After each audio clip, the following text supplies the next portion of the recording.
Olá pessoal, estamos aqui novamente no Energize-se, o seu programa que fala de transição energética, inovação e tecnologia. Lembrando que o Energize-se é uma iniciativa do Fórum Capixaba de Energias Limpas, que é o FCEL, e é patrocinado pelo CDMEC, que é o Centro Capixaba de Desenvolvimento Metal Mecânico, e agora também pela Mútua, que é a Caixa de Assistência de Profissionais do CREA.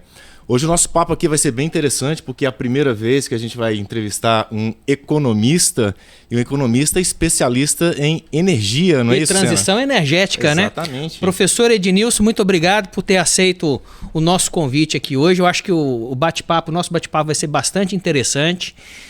A introdução que nós fizemos aqui já trouxe informações que eu quero aprofundar, né?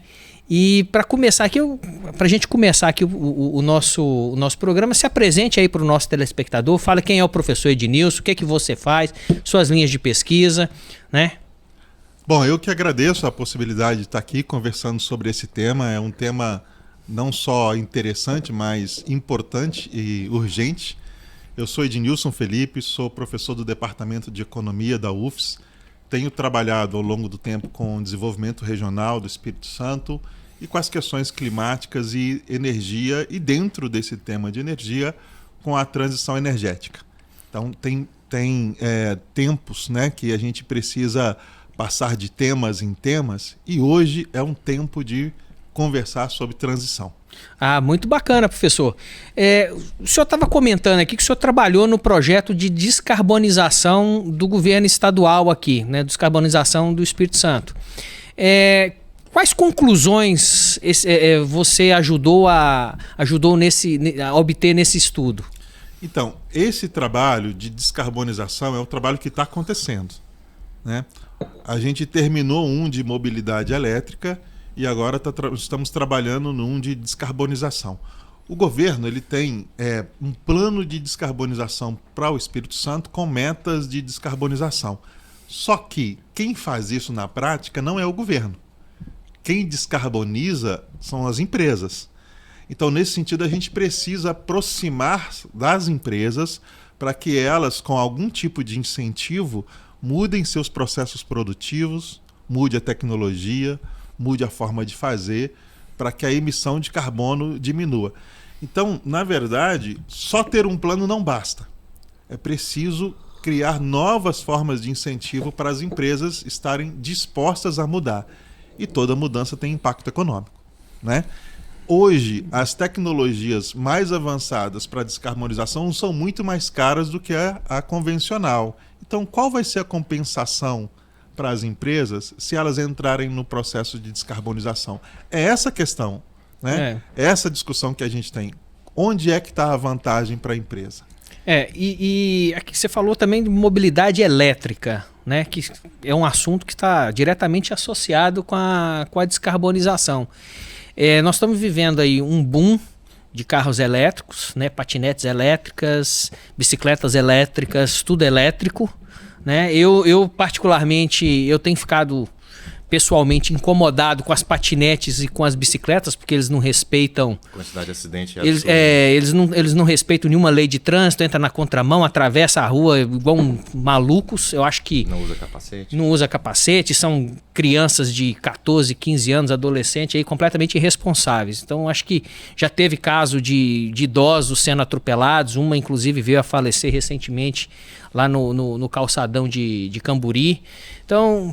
Mas vamos lá, vamos discutir o que interessa aqui. Existe aí no mercado pessoas dizendo, né? Aquele CEO da Jack Motors, por exemplo, é um deles, dizendo que o mercado elétrico ele é muito pequeno, que ele já atingiu a participação dele de 2,5%, 3% no mercado automobilístico, e que o futuro não é tão, vamos dizer assim, auspicioso, né? Porque ele diz o seguinte, que hoje a gente ainda não tem carros com mais de 6 anos, que o custo de um carro elétrico usado vai ser, praticamente o cara vai ter que pagar para você ficar com o carro dele, porque não vai ter mercado para isso. Como é que... Explica pra gente aí qual que é a vantagem de você ter um carro elétrico dentro de um cenário onde o mercado te diz que você vai perder dinheiro nesse negócio. É muito interessante isso. Até porque a experiência com carro elétrico não é a primeira, né? A gente já teve outras experiências. Sim, nós estamos aqui na quarta, né? Mas a gente precisa pensar o seguinte: nenhuma tecnologia dessa vem com todas as respostas prontas. Em hipótese alguma. Quando chegou esse tipo de celular aqui, ele chegou e as respostas foram todas construídas ao longo do tempo. Nenhuma tecnologia chega com tudo pronto.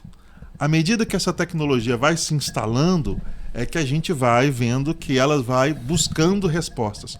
Hoje, no carro elétrico, tem muita crítica e tem coisas que precisam mesmo ser criticadas. Essa questão da bateria é uma, né? Dado o tempo da bateria, o que fazer com ela depois? Dado o tempo da bateria, qual o valor dela em relação ao carro? Né? Então varia aí 30%, 35%, 40% para repor uma bateria em relação ao carro. Agora, a questão toda é o seguinte: todas essas respostas elas vão sendo agregadas no tempo. O que não dá para descartar é que, em termos de descarbonização, é uma vantagem enorme, principalmente para o Brasil, que ao recarregar um carro usa energia renovável. Em outros países, isso é mais complicado. O balanço energético, o balanço de carbono, não é tão favorável. Por quê? Porque abastece o carro com energia vindo de termoelétrica a óleo. Isso complica. Mas como na maioria das vezes a gente abastece aqui um carro elétrico, né? Abastece um carro elétrico com energia vindo de de hidroelétrica, o balanço de carbono é favorável para o Brasil. Agora, nós vamos ter que conviver por um tempo com perguntas que ainda não têm respostas. Mas à medida que vai ganhando densidade, essas questões vão se sobrepondo e vão trazendo. Então, é sim para olhar com otimismo para o carro. Essa questão de mobilidade elétrica, nos Estados Unidos, por exemplo, lá a Tesla, que foi a empresa que realmente veio nessa quarta onda, né, quando a Tesla começou a fabricar os carros elétricos, não existia nenhuma fábrica que estava fabricando carro elétrico, ela veio trazer ela foi a precursora. Precursora, exatamente.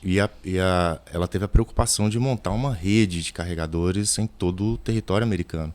E aqui no Brasil não. Ou seja, se você compra um carro elétrico, aqui no Brasil, você vai abastecer esse carro elétrico dentro de casa e aquele carro elétrico vai ser o seu segundo carro, né? Porque para viagens realmente é um desafio. E a BYD, inclusive, está agora apostando em redes de carregadores. Ela está começando agora um projeto de carregadores super possantes, de até 1 megawatt, né? Para carregamento rápido, que são investimentos enormes. Não só da estrutura ali, mas você tem que ter energia para poder... E a rede não atende, né? Se você for pensar que vai colocar carregadores de 1 megawatt espalhados pelo país todo para atender uma frota de carros elétricos... É um investimento enorme ali. Não, fora o investimento. Hoje a gente não tem capacidade de potência para poder atender essa demanda. Então, essa questão da rede e da infra de carregamento é uma questão complexa que a gente precisa discutir e criar mecanismos para que ela possa aparecer no Brasil. Hoje ela não existe, como vocês colocaram. Mas olha só, tem um outro lado, que é o lado de quem vende essa energia. Se a gente olhar para o consumo energético normal, durante o dia, né, a gente tem um alto consumo de energia, e aí quando vai dando 10 horas da noite, 11 horas da noite, o que vai acontecendo com o consumo de energia geral? Depois das 10 horas da noite ele vai a zero. Então, nessa hora, as redes normais, né, de distribuição de energia ficam praticamente ociosas, porque tem energia ali e o consumo diminuiu. Nesse momento é que as empresas de energia precisam criar incentivos, né, para que elas vendam energia esse horário. E aí o carro elétrico, no fundo, o carro elétrico é uma resposta para as empresas que fornecem energia para passar a vender energia quando está todo mundo sem consumir. As televisões estão desligadas, né? Os chuveiros já pararam, né? As lâmpadas estão desligadas e aí aparece um outro consumo que é importante para essas empresas que fornecem, que vendem energia, que é o consumo para abastecimento do carro.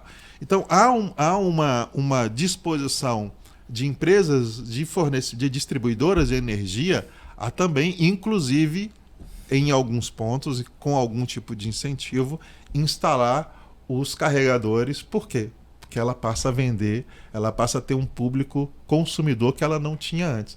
Então nós temos que juntar política pública, esforço do governo e interesse dessas empresas fornecedoras de energia para criar essa rede.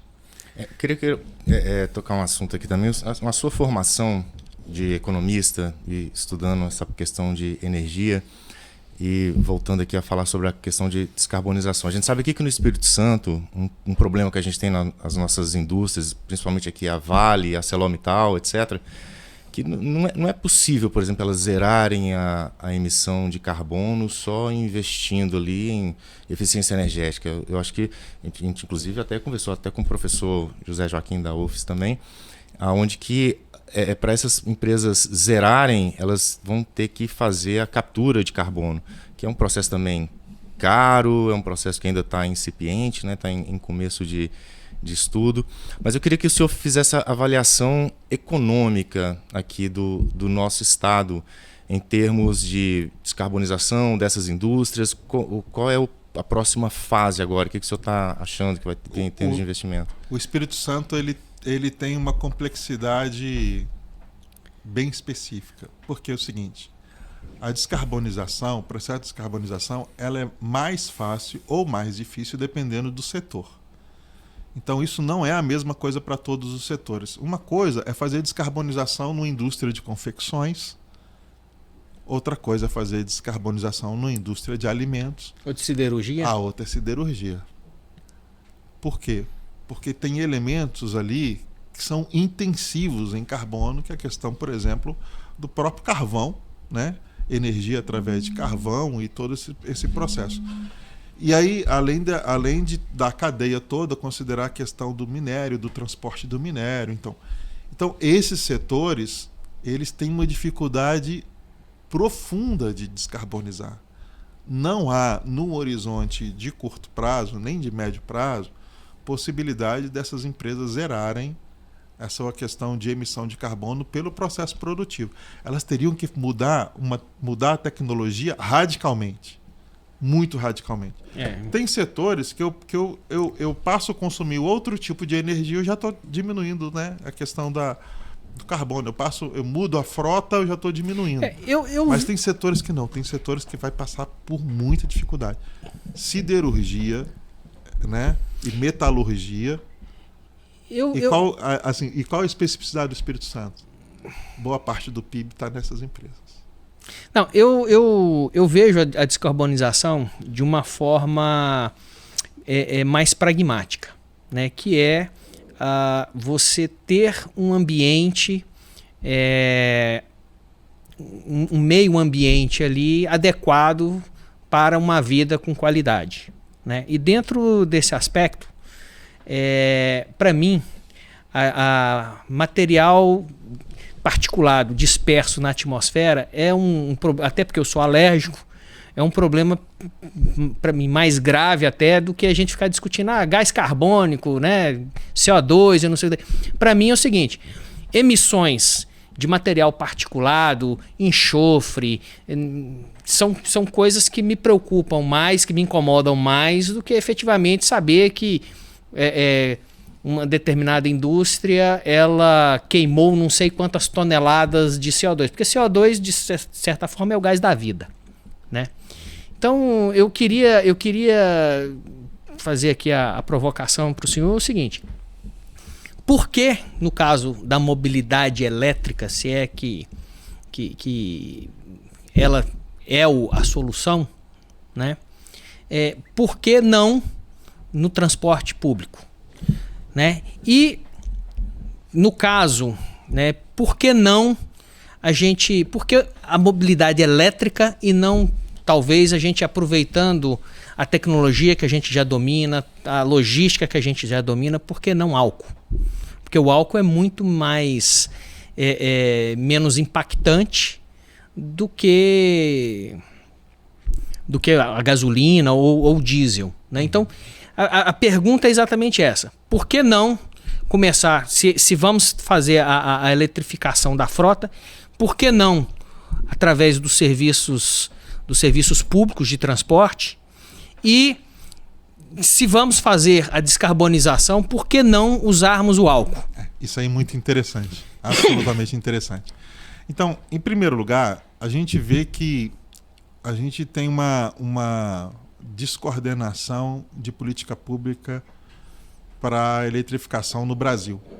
Não tem uma política pública brasileira, né, do governo brasileiro, para depois os estados ancorarem essa política dele nessa brasileira. Então, as iniciativas ficam muito à mercê de estado que quer e estado que não quer. Estado que avança e estado que não avança. Então, nesse sentido, as iniciativas elas são muito dispersas e são diferentes umas das outras. Quando a gente olha no cenário internacional, os países que mais avançaram no processo de eletrificação da frota começaram eletrificando os serviços públicos, com o transporte público, né, de ônibus, né, e também o transporte coletivo, no sentido de táxis, né, e frotas desse tipo. Então, é taxista, então tem um incentivo para ir para elétrico. Com essa questão pública, né, avançando, é que depois veio, numa segunda onda, os incentivos individuais e particulares. Como no Brasil a gente não tem essa coordenação, aí as iniciativas ficaram muito dispersas e aí, nos vários casos brasileiros, partiu de onde não se partiu em outros lugares, né? Partiu do particular e do indivíduo para a eletrificação, quando a gente tem outras práticas que são melhores do que essa.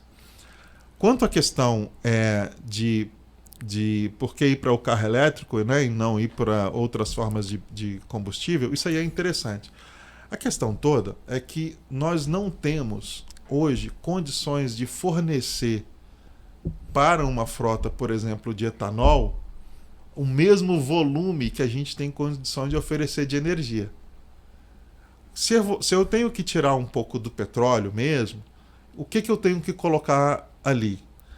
Quando a gente pensa em outras questões alternativas, ou mesmo biodiesel, né? Ou mesmo outras formas de etanol de segunda e de terceira geração, derivadas diretamente da celulose, a questão toda é que eu precisaria de uma colheita absurda para eu conseguir fornecer no mesmo grau. Não sendo isso possível, eu tenho que ter outra opção. E a opção que a gente tem é a questão elétrica. Então, assim, basta o operador nacional do sistema dizer assim: despacha aí, que a energia chega. Então eu tenho uma elasticidade de oferta. Não vejo dessa forma, até porque o setor de transporte, se você for olhar na matriz energética brasileira, o setor de transportes ele é cerca de 3 vezes mais o consumo energético do setor elétrico como um todo. O setor de transporte? O setor de transporte. Então, se você fosse pegar todo o setor de transporte e colocar ele dentro do setor elétrico, você teria que multiplicar toda a capacidade instalada do setor elétrico por 4. Isso. Por outro lado, no passado recente, a gente já teve uma produção de álcool que foi relevante. E que por questões geopolíticas isso foi, de certa forma, desestimulado através de restrições ambientais, a exportação, né, pelos países que viram nessa tecnologia que nós desenvolvemos um grande fator de ameaça. Né? Então, eu costumo sempre dizer, por que a gente quer ir para alguma coisa nova quando a gente já tem a solução pronta que vem do passado? Mas eu entendo que o professor falou. É o seguinte: a gente tem uma quantidade de terra para plantação, para gerar álcool finita. Agora, por exemplo, se você for trabalhar com um veículo elétrico, você pode, por exemplo, usar a energia do sol, e o sol é praticamente infinito. E é só você comprar a sua placa solar, bota lá o seu carregador elétrico na sua casa, todo mundo pode ter o seu carregador elétrico, inclusive sem abastecer da rede, por exemplo. Ou seja, você não tem um obstáculo, você não tem um gargalo ali, que é o espaço físico. O que você coloca é o seguinte: se a gente eletrificasse toda a frota hoje, não tem energia para isso. E se fosse 100% da frota, não teria nem mesmo. daqui a 50 anos. Mas só porque Não você colocar teria. placa solar... Nem daqui mas não, esse é o mas processo. o Então, problema é a assim, estabilidade de rede. Então, assim, hoje... Mas você não precisa nem da rede, por exemplo. Você pode colocar lá na sua casa, no seu prédio. Hoje, por exemplo, voltando a um dado que você falou, que a eletrificação da frota, a quantidade de veículos bateu aí no teto, que é 3,5. No Espírito Santo, a gente tem uma projeção de em 10 anos ela está em 2,5. Daqui a 10 anos, 2,5 da frota Privada. privada. Seja do ritmo que está hoje, né? Se continuar no ritmo que está hoje, daqui a 10 anos, 2,5 da frota de carros no Espírito Santo seriam elétricos. Agora, a questão toda é o seguinte: nós precisamos de uma outra onda de elétricos. Por quê? Vou trazer uma outra coisa que você colocou. Os espaços onde estão acontecendo o elétrico são os espaços da megacidades. Então, onde é que estão os elétricos no Espírito Santo? Na Estão Grande na Vitória. metropolitana. Quando você vai para o interior, eles não chegaram lá ainda. Então, que tipo de política, que tipo de incentivo eu tenho que fazer para eu deixar essa concentração de veículos elétricos em 5 ou 6 municípios e eles começarem a aparecer nos 78? Então, essa é uma discussão que também precisa ser feita. Ou seja, eu preciso bem provável que o limite do carro elétrico, se ele continuar restrito aos grandes centros urbanos, ele chega mesmo no limite. Uma outra onda que a gente precisa fazer é avançar para além disso. Então, nós precisamos de quê? Talvez de política, talvez de incentivo. O que a gente precisa fazer? Mas eles não podem ficar restritos aos grandes centros urbanos. Eu acho que o gargalo aí realmente é a rede de carregadores de veículos elétricos que, volto a dizer, né, lá nos Estados Unidos isso foi feito no início. E aqui no Brasil a gente não tem uma rede nacional, então você não consegue viajar com carro elétrico. Você tem o seu carro elétrico lá na zona rural, por exemplo, você vai abastecer aonde? A não ser na sua própria casa, né? Você compra o carro elétrico, você bota o carregador ali, bota o seu sistema fotovoltaico e você carrega em casa.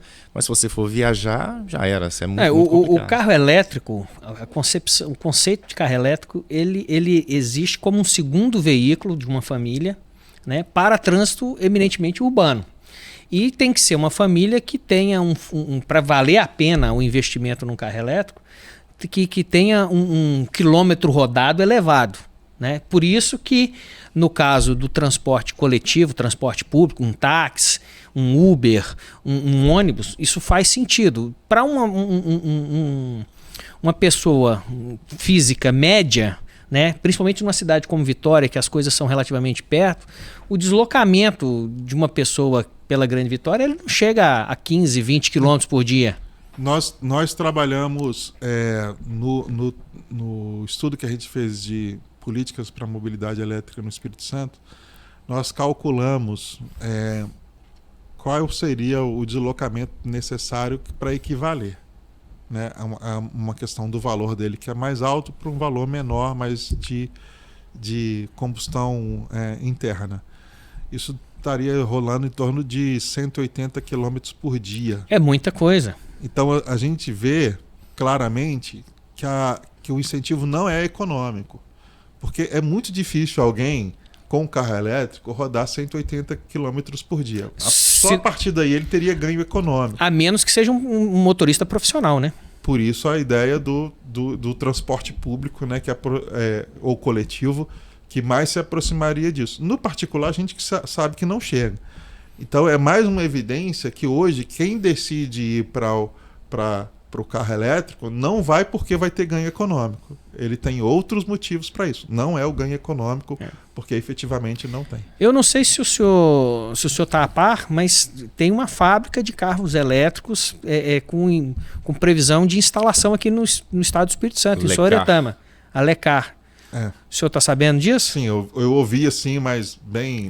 Só que a proposta deles é um carro com motorização elétrica, ou seja, o acionamento do carro, ele vai se dar, a tração do carro é através do motor elétrico, mas ele vai ter um motor a combustão para carregar a bateria. Então é um carro híbrido que você abastece com álcool, né? E o álcool a diferença que tem entre esses carros que estão sendo vendidos aqui hoje, né, é que nos carros Toyota, BYD, o motor elétrico ele entra em baixas rotações e à medida que você vai para alta rotação, entra o motor a combustão, no caso do híbrido. Né? No caso dele não, é sempre o motor elétrico e o motor a combustão carregando a bateria, ou seja, você consegue trabalhar o motor a combustão no melhor regime de eficiência do motor. Isso. Então eu achei essa sacada deles interessante.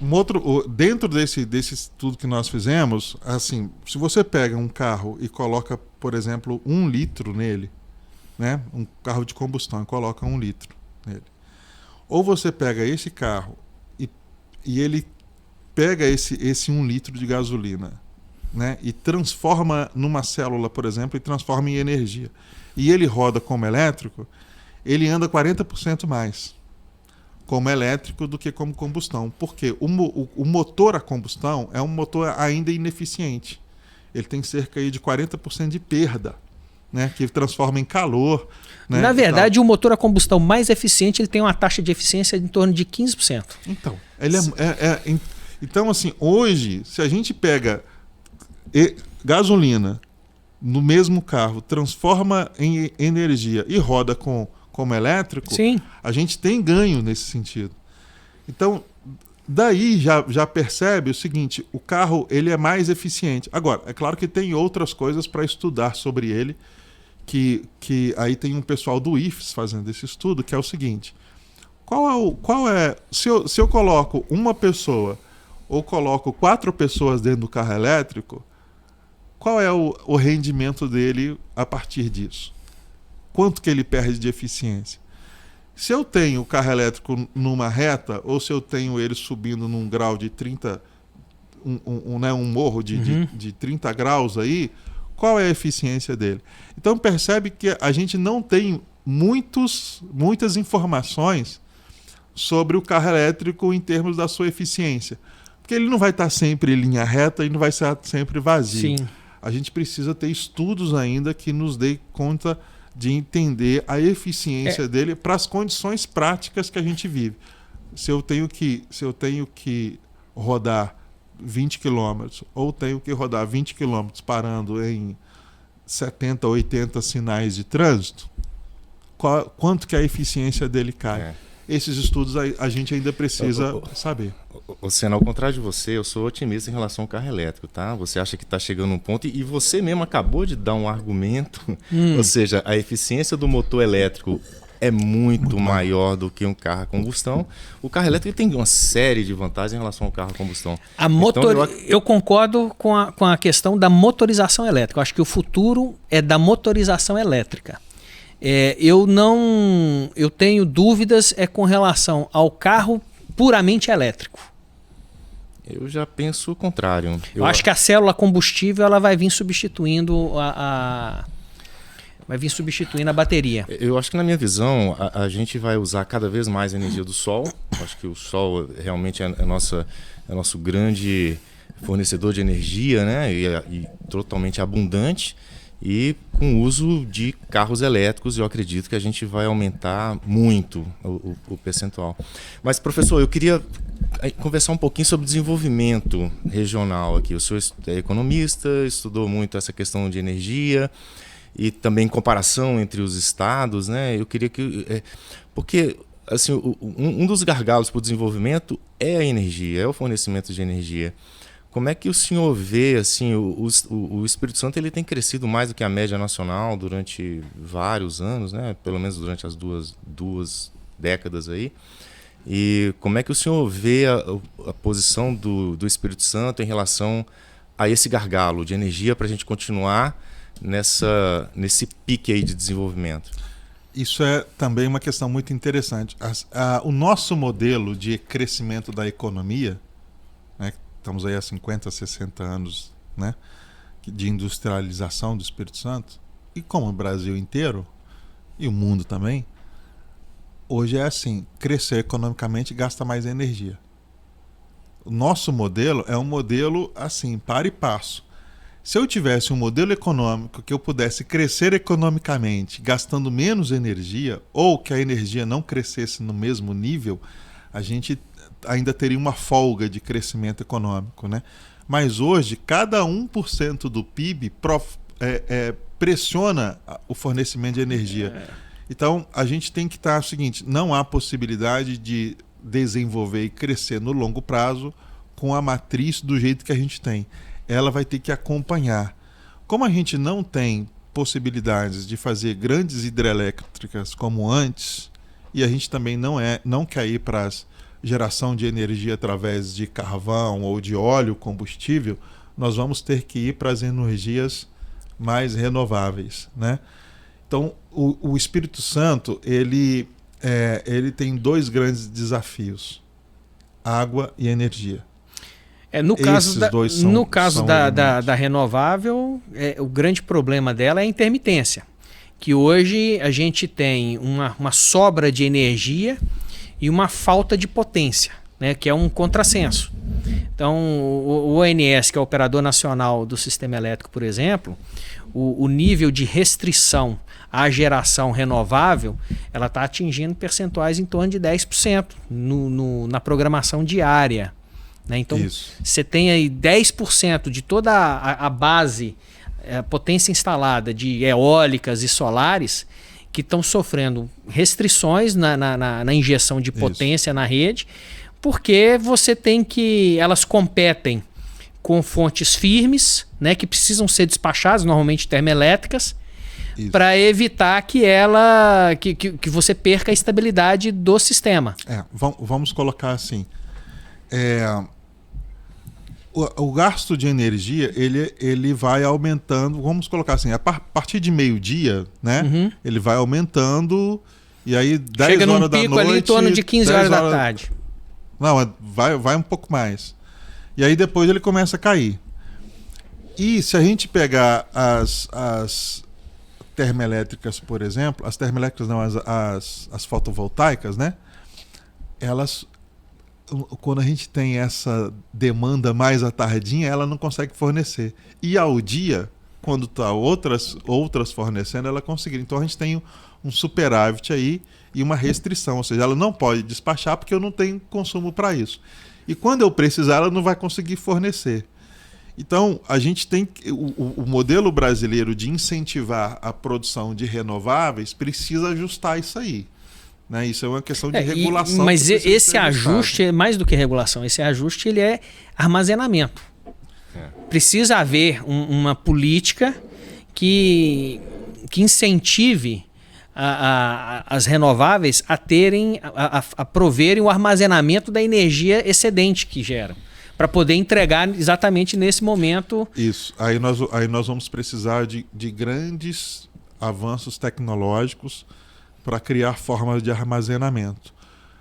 E elas têm que ser funcionais, porque não tem muito sentido eu criar, por exemplo, grandes baterias para isso. A gente vai ter que ter outras formas de armazenamento, por exemplo, em construções em que as paredes armazenam. Nós vamos ter que partir para questões funcionais. Mas aí esse armazenamento nas paredes, nós estamos falando de armazenamento por termoacumulação. Toda vez que você transforma uma energia de um tipo para outro tipo, você tem uma perda significativa. Você tem a perda. Isso. Né? A termoacumulação é até uma tecnologia muito interessante, que eu não sei se o senhor sabe. A gente entrevistou aqui, no nosso primeira entrevista, foi sobre tecnologias de termoacumulação. Existem 2 aqui no Espírito Santo hoje. Uma baseada na tecnologia israelense, de um pó de rocha especial aqui do Espírito Santo, que você consegue acumular calor até 950 graus, com uma perda inferior a 1,3% a cada intervalo de 24 horas, e uma outra americana, que você faz a mesma coisa, mas em blocos de concreto especial, e a perda é um pouquinho maior, em torno de 2,2%, 2,3% em intervalos de 24 horas. Mas, de novo, isso se faz sentido em processos onde envolve calor. Né? Tem uma indústria que precisa de vapor, de água, que precisa de gerar calor, precisa de climatização. Aí faz sentido. Para a geração de energia elétrica, seria também um sistema de cogeração, mas teria que fazer conta para poder ver se viabiliza economicamente. Então, a questão toda é que a lógica de acumulação, como grandes acumuladores, por exemplo, de grandes baterias para acumular isso, a gente deixa de ser funcional e ela tem só aquela função. A gente precisa que os acumuladores passem a ter funções que sejam funcionais, sirvam para tantas outras coisas, porque senão a gente não teria condição de criá-los. Então é uma questão complexa. Hoje, aí já é uma discussão de setor elétrico, né? O setor elétrico brasileiro, à medida que ele incentiva as gerações individuais, né?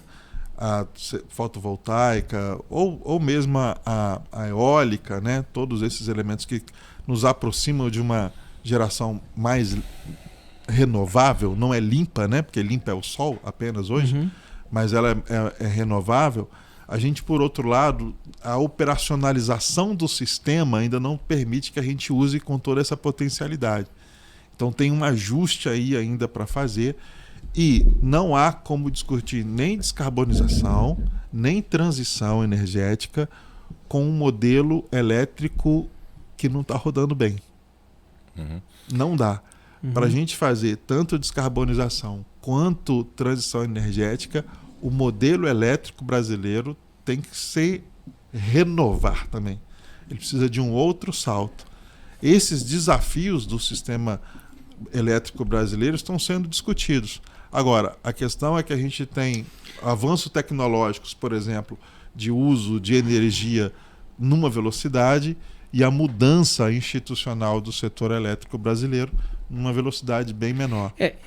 Isso é um problema. Eu vejo eu costumo dizer o seguinte: hoje o Brasil já tem algumas décadas, ele enfrenta um problema de filosofia de planejamento, né? Eu defendo o seguinte, que a gente durante muito tempo a gente achou que a solução do problema de energia no Brasil era construir linha de transmissão para interligar o país de norte a sul.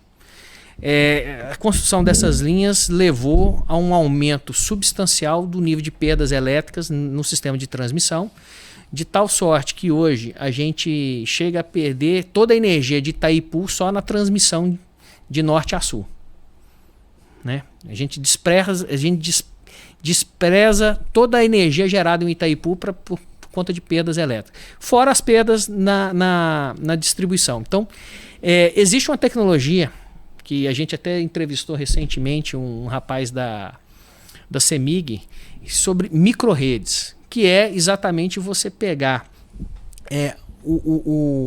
a infraestrutura de solar que está distribuída no sistema, né, agregando nela sistemas de baterias, e com isso você ir fechando pequenos anéis, pegar a distribuição e fechando pequenos anéis, pequenos sistemas autossuficientes, de tal forma que a produção de energia, o acúmulo e o consumo, eles fiquem restritos àquilo ali, e uma célula dessa vai recorrer a outra em momentos de emergência, né? E com isso você põe por terra toda a filosofia de planejamento, né, do sistema elétrico. Então, voltando aqui à questão do Espírito Santo, então o Espírito Santo ele tem dois grandes desafios, que é o desafio de energia e o desafio de água. Quando a gente olha para a região metropolitana, para a gente parece ser muito comum ter água e ter energia. Mas quando a gente vai para o interior do estado, a gente tem problemas de energia intermitente e tem problemas de água, né? Porque eu fiz um trabalho também para o estado sobre a questão da potencialidade do setor agrícola no interior, e tem local que o setor agrícola não pode crescer porque depois não vai ter água para abastecer. Mas nem de cisterna, de poço artesiano? Então, na verdade, o que acontece? Quando você pega a questão de 6 ou 7 micro-regiões do Espírito Santo, elas têm característica de desertificação já.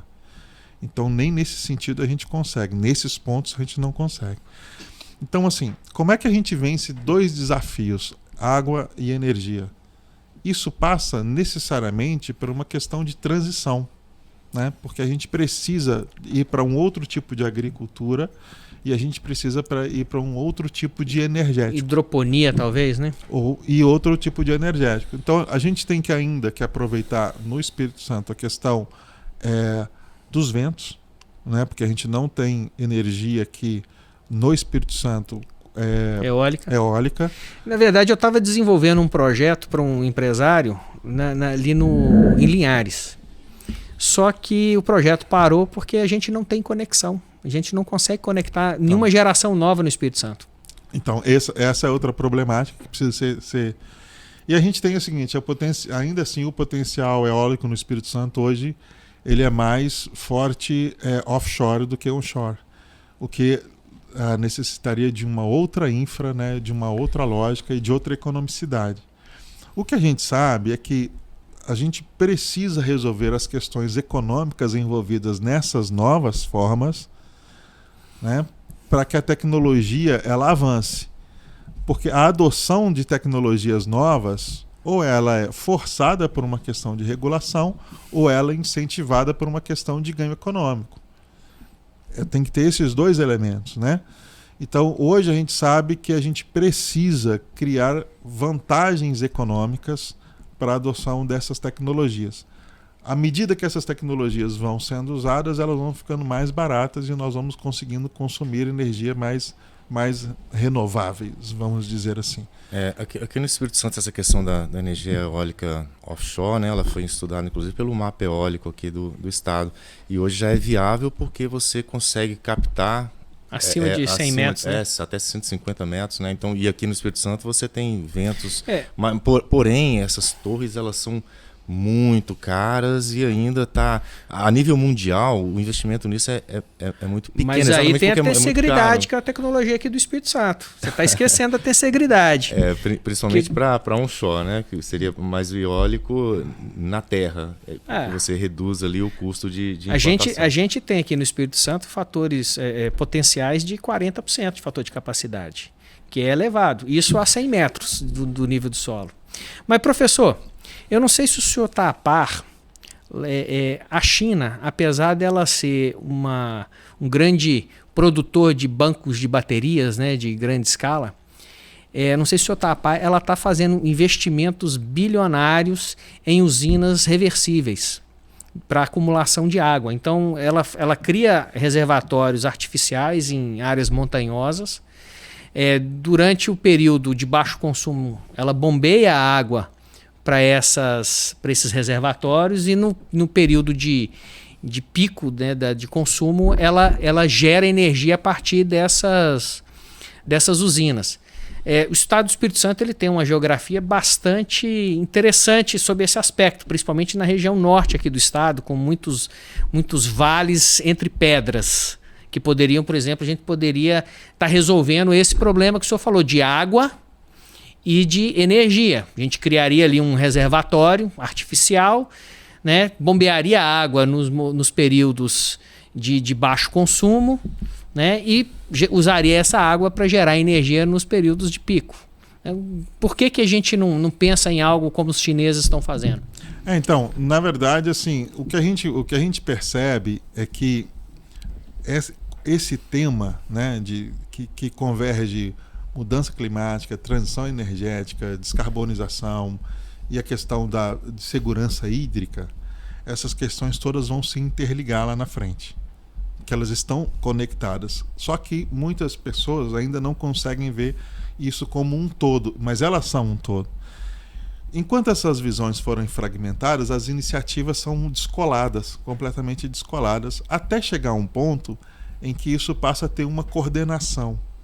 Nós precisamos, para que a gente avance, vocês, por exemplo, podem ter conversado com várias pessoas que têm iniciativas diferentes, com caminhos diferentes, e ainda falta o quê? Falta um ponto de coordenação para isso tudo. Nós percebemos que esse caos, vamos dizer assim, de ideias, de coordenação e de tecnologias avançando para um lado e para o outro, isso é próprio de um momento de transição. Quando há esses processos, né, de grandes transições, vai um monte de iniciativas sem uma descasadas, ponta, descasadas. Mas todos os processos que aconteceram até hoje levaram a um ponto de coordenação. Então isso aconteceu com as formas de energia anterior, isso aconteceu com a química, isso aconteceu com vários pontos. E a gente pensa que em algum momento vai ser muito mais claro que para as pessoas que isso tudo está conectado e nós teremos grandes processos de coordenação conectando todas essas coisas. Aí a gente vai ter uma outra visão de água e de agricultura e uma outra visão de energia. Hoje, por exemplo, se a gente perguntar qual a conexão entre agricultura e energia, muita gente não vai conseguir ver uma conexão entre essas coisas, mas elas são conectadas. Então, o que a gente espera-se, né, é que essa coordenação ela chegue e aí a gente consegue fazer todos esses elos e aí fique mais claro para onde a gente está indo. E dentro desse trabalho que o senhor tem desenvolvido para o governo do estado, o senhor tem dado algumas sugestões de políticas, de planejamento, de iniciativas dentro dessa linha que a gente conversou aqui hoje? Então, a gente precisa pensar, quando a gente fala de descarbonização, a gente precisa pensar da diferença de setores. Tem setores que terão facilidade e tem setores que vão ter uma dificuldade enorme de descarbonização. Como tem metas, né, o Net Zero 2050, que seria uma emissão equilibrada, zero no Espírito Santo, para alguns setores não chegarem lá, outros setores vão ter que avançar muito mais, inclusive ter negativo, né, para a gente chegar lá. Então, como é que a gente constrói esses incentivos? Eu preciso de incentivos setoriais, não um incentivo para a economia toda, porque eles precisam ser calibrados para a realidade específica de cada setor, né? Quando a gente fala de mobilidade, a gente precisa pensar em mobilidade elétrica do transporte público e do transporte coletivo. Ter políticas específicas e incentivo para eles, porque o individual, além do valor, né, do ganho ser muito baixo, e ainda a gente tem outras, como a gente colocou, a gente tem outras visões e outros incentivos que não o econômico e nem a descarbonização. Para transporte assim, de grandes veículos como ônibus e caminhões e tal, eu acho bem viável a questão elétrica, porque você não depende da rede de carregadores ali, né? Se você tem uma frota de ônibus, você vai carregar os seus ônibus na garagem ou onde ele for parar ali. E os caminhões também, né? Então acho que e também é muito mais eficiente, né? Você eletrificar um carro maior, ou seja, o ganho, inclusive, até para compensar, como você falou, né? A partir de 180 km de você rodar por dia ali já compensa. Ou seja, você está exatamente ali falando de transportes coletivos, de ônibus, de caminhão. Então é bastante viável você desenvolver rapidamente nessa parte aí de transporte coletivo e transporte de carga, né? Isso. A gente vê quem começou bem, começou por aí, né? E a gente precisa avançar nesse sentido ainda. Inclusive, é claro, de uma grande política nacional de incentivo à transição, que a gente hoje também não tem. Infelizmente, a gente não tem hoje ainda. Muito bom. Professor, nós estamos chegando aqui já no final do nosso prazo aqui. Agradecemos aí a sua participação, agradecemos ter aceito o nosso convite para estar aqui hoje. Foi muito interessante a nossa conversa, né, Carlos? Com certeza, e realmente a gente poder conversar um pouco mais na parte de economia, né? Porque a gente sempre aqui está com um papo mais técnico. Ter essa visão mais econômica dos problemas, né? Como é que estão sendo abordados. E eu também saio aqui um pouco preocupado. O senhor estava falando dessas micro-regiões aqui do Espírito Santo, algumas delas com tendência à desertificação, e temos o problema de água para ser resolvido. Aí eu estou curioso aí para ver como é que a gente vai resolver esses gargalos. Bom, tem aí como é que fala? A planta de dessalinização que está prevista aí, né? Para atender a Grande Vitória. Quem sabe não terão outras aí para o interior também para resolver esse tipo de problema. Eu acho que, na verdade, a nível global, né, de humanidade, eu não vejo tanto problema assim em relação à energia, porque o sol está aí, né, nos dando energia em excesso. E também a questão de armazenamento, os preços das baterias têm caído muito. E se a gente for pensar, o núcleo da Terra é ferroso, né? Ou seja, a gente tem material aí à disposição para a gente armazenar energia. Então, eu acho que é só questão de desenvolvimento tecnológico. E os preços das baterias estão caindo muito rapidamente. Então, acho que eu sinceramente acho que o caminho é esse aí. Usar energia solar, armazenar essa energia em materiais ferrosos que a gente tem à disposição, né? São vários tipos de materiais que a gente pode usar. O lítio hoje é o mais eficiente, né, em termos de custo-benefício, mas eu não vejo assim tanta preocupação. Eu estou mais preocupado aqui com o nosso estado, com o Espírito Santo. Como é que a gente vai fazer aí, né, a curto prazo aí nessas micro-regiões? Qual a micro-região que é mais problemática, professor? Olha só, a gente tem impressionante, né? Mas a gente tem uma micro-região ao norte, que é a noroeste, que ela é uma das mais complicadas, aquela região ali de Nova Venécia, Barra de São Francisco, Ecoporanga, aquela região ali, e alguns pontos no Caparaó. Né? A gente tem uma ideia de que a Caparaó tem muita água, mas lá é cerrado, né? Tem alguns pontos ali que estão crítico, com característica também de desertificação. E agora, o que a gente vai fazer? Uai, vai ter que... Energia é igual água é igual energia. E aí precisa mesmo de uma outra lógica, que é um outro assunto, que é uma lógica de incentivo ao setor florestal, né? Para novamente trocar os pastos não utilizados, né? Que a gente tem hoje por floresta. Voltar ao que era antes, voltar, né? Porque a gente tem muito pasto degradado, né? Que já foi usado, não tem sido usado mais, mas a natureza demora muito tempo. E reflorestá-los, né? Reflorestá-los. É isso aí, professor. Então, vamos terminar a nossa conversa aqui com uma mensagem aí para o futuro. O que o senhor acha do nosso estado especificamente? Imagine, o senhor é mineiro, né? De Governador Valadares, veio para cá para o nosso estado. Eu também sou. Sena também, vocês estão... Eu sou mineiro. Ele é de Valadares. Você é de Montes Claros. É isso aí, são os 3 mineiros aí. Então vamos deixar uma mensagem motivacional aqui no Espírito Santo. Por que o senhor acha que o nosso estado vai continuar aí a crescer? E o que o senhor diria aí para uma pessoa que está começando agora a vida acadêmica? Por que ela deveria vir para cá e por que aqui é um lugar que o senhor acha que a gente ainda vai crescer muito e se desenvolver? O Espírito Santo ele tem coisas fantásticas, absolutamente fantásticas. E uma das coisas mais importantes que a gente tem no Espírito Santo é o envolvimento e a identidade das pessoas com sua região. Seja no norte, seja na Grande Vitória, seja na região serrana, seja no sul, as pessoas se identificam com o local.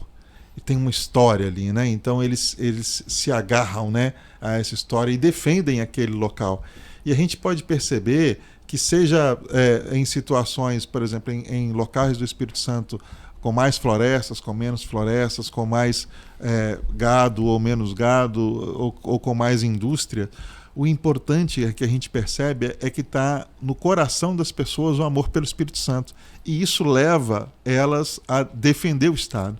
Isso é absolutamente interessante e uma das forças, uma das potências da economia do Espírito Santo é o povo nesse sentido. E a gente vê as pessoas aguerridas, envolvidas, né? Eu acho muito interessante o lema do Estado, trabalhe e confia. Isso. Que eu acho que define bem o espírito do capixaba. Isso, exatamente. Né? Então, seja assim, de nascença, seja de coração. Seja de nascença, seja naturalizado. E é interessante que essa forma aguerrida que as pessoas têm também tem uma questão de a identidade com o local que elas estão e a paisagem do local. Sim. Né? O local é daquele jeito e ela gosta daquele local daquele jeito.